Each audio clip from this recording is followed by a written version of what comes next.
Supervisor later asked her, "Are you going to still go through with it?" I said, "If the hospital called me to come get that baby, I'm going to get that baby." And he said, "Well, okay, I'm going to have to terminate you." the way she sees it, the prison gave her a blessing.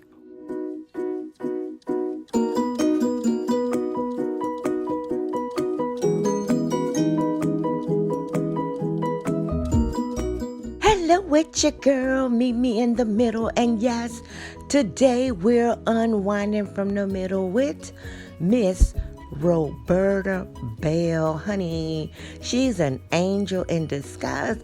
Y'all come on and follow me and let's see what kind of angel she meet a woman turned out who to was be. fired from her job as a correctional officer after helping a young pregnant mom at a Louisiana prison.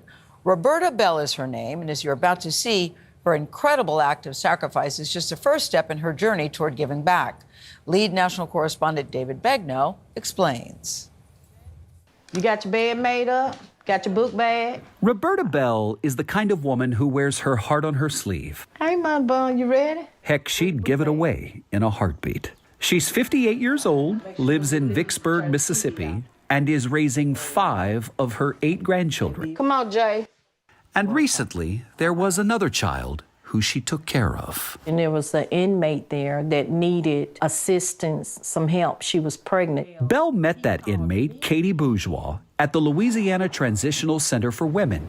It is a prison where Bell worked as a correctional officer. Situations in her family led her to where she didn't have anyone to really get her baby. And she wanted someone that would just keep the baby until it was her time to get out, because she only had like about 2 months to serve. Bell says she alerted her supervisor, and he warned her it was a conflict of interest. She says the supervisor later asked her, "Are you going to still go through with it?" I said, "If the hospital called me to come get that baby, I'm going to get that baby." And he said, "Well, okay, I'm going to have to terminate you." the way she sees it, the prison gave her a blessing. 1 week after she was fired, Bell got a call.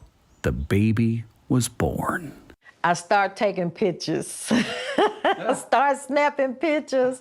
He was so precious. And I put his clothes and stuff on him, and I held him for a little while. They buckled him down in the seatbelt. We left and came home. And Katie had named him Kaysen. And I was so amazed because my grandson's name is Kaysen. Really? Yes. Did that feel like a God wink moment? It did, and I said, "Lord, this must be you." As word spread, her living room became loaded with diapers and baby formula. And when I tell you, David, God provided so much stuff. People came by, agencies called. It was just overwhelming, really, because I couldn't do it by myself. I couldn't. That was part of my ministry that I'm getting ready to start. Where are you taking me? To the Serenity House. Serenity House, as she calls it, is a double-wide trailer in the middle of rural Mississippi that she plans to make a transitional home for women leaving prison. When do you think you'll have it ready? I'm hoping it'll be ready before the first of the year. Because them ladies calling me. I bet they are.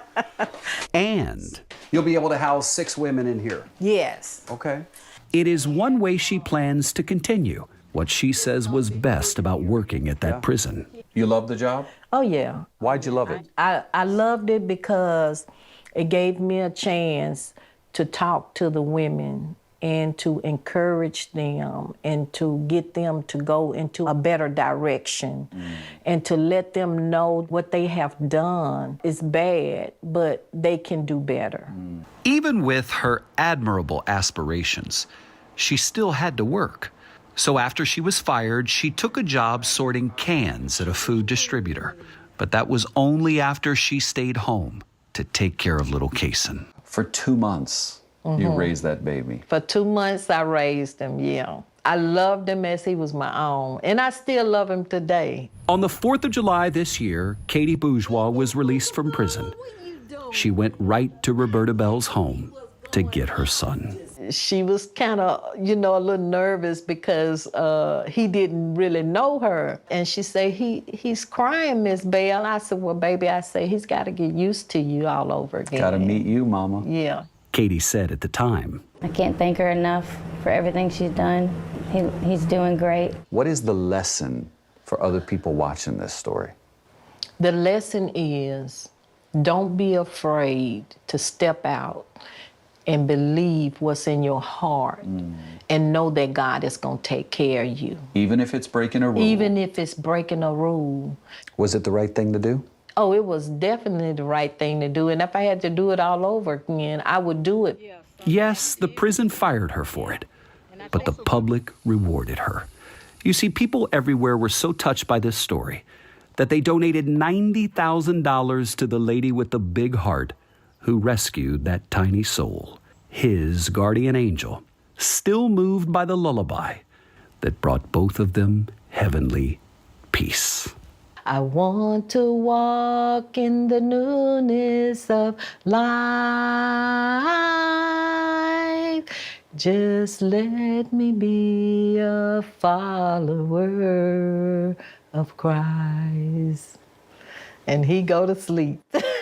I sang him to sleep. That's sweet. That's sweet. I love that, Miss Bell. Listen, Kaysen is doing very well this morning. He is currently living in foster care. As for the prison where Miss Bell worked, they did not return our calls for comment. One more thing about Miss Bell. 2 months ago, there was another inmate at that same prison who gave birth to a baby. And Miss Bell paid for that inmate's mother to be driven to the hospital in Northeast Louisiana to pick up the baby and take the baby back home.